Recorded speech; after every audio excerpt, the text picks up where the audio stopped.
Hey guys, Brennan here again. Just thought I'd talk to you about the significance of what happened with Charlie Kirk yesterday and his assassination. I'm not an avid fan of Charlie Kirk. I don't follow him. I know he's said some controversial stuff, which, in order to make it anywhere, you kind of have to be controversial. But it still doesn't make what happened yesterday right. It's a sad day for freedom of speech when whoever took his life deemed his life not important and had to silence him. And it goes to show the sad state of the world where we can no longer debate with each other. We can never talk about opposing views and opinions and how we must silence one side or another. And it's really doing us a lot of harm because really that's what made our country so great to begin with, is having opposing opinions and views, talking about them, debating back and forth, and meeting somewhere in the middle. So it's just awful what happened. I believe at the time of this recording, the killer is still at large. There are some reports that it may be somebody with a left-leaning view. To me, that doesn't really matter in the grand scheme of things. The whole point of this is the silence of other people's views and opinions. Because the human race has always been wrong, and we just become less wrong as time goes on. For example, we used to think air, water, earth, and fire used to be what made up everything. Not the elements that we've come to classify on a periodic table, or the fact that there was a time where we used thalidomide as a treatment for pregnant women's symptoms. And look what happened there, where when the babies were born, they were severely deformed. Or the fact that for decades, we used to think that fats were the main cause of heart disease, when really sugar is a even larger contributor, if not the main contributor. And for that story, that just goes to show that effectively the scientists were paid off to make sure that they talked about fats instead of sugars as the cause. But that kind of goes back to what I've been saying earlier, where we need to have more access to information in order to eventually lead to the truth, or at least be less wrong.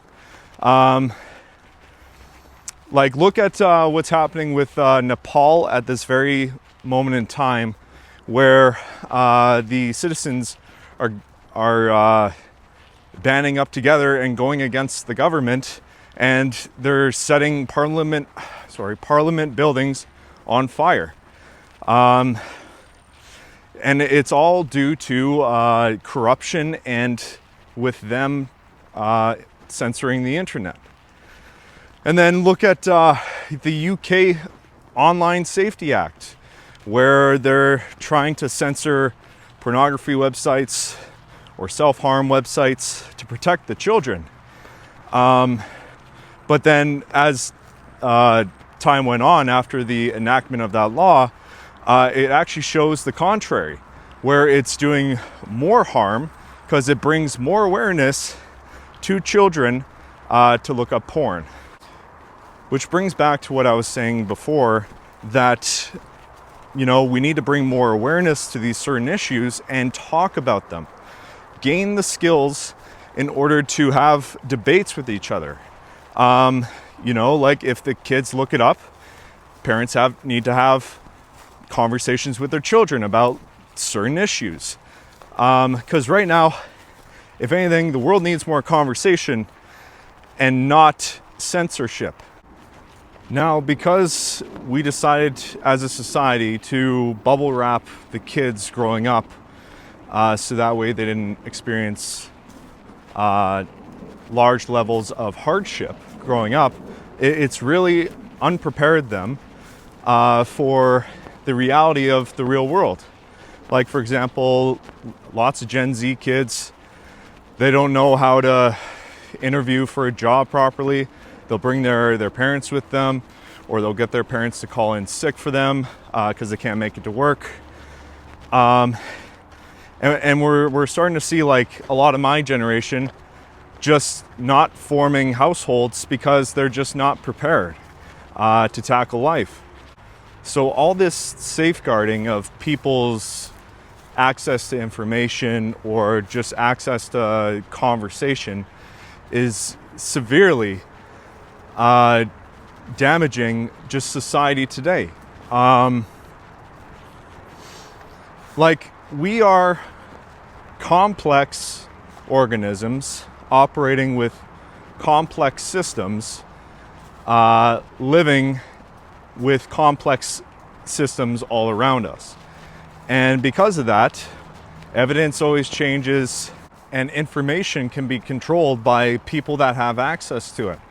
So I think the world needs more access to information, not less. And conversation needs to be promoted, not shut down. The world is just in a very sad state right now where speech and conversation is promoted to be shut down instead of conversated with. And that's what Charlie Kirk did. You know, like, he wasn't afraid to sit down underneath a tent and then just debate with random strangers. So whatever your views are on the guy, you have to admire him for that, because what he tried to do is something that not a lot of people are doing. And in fact, it's a lost art form at this point in time. So I encourage everyone to be more like Charlie Kirk in that way, and keep talking with each other, keep debating with each other, keep aspiring to collect more information, because the human race is just, we may be the dominant species on the planet Earth, but we don't know anything at this moment compared to the grand scheme of the world and the universe. So if you like this video, please give it a thumbs up, comment on it, and share it with anyone that you think would like this content. I will see you guys in the next one. Bye.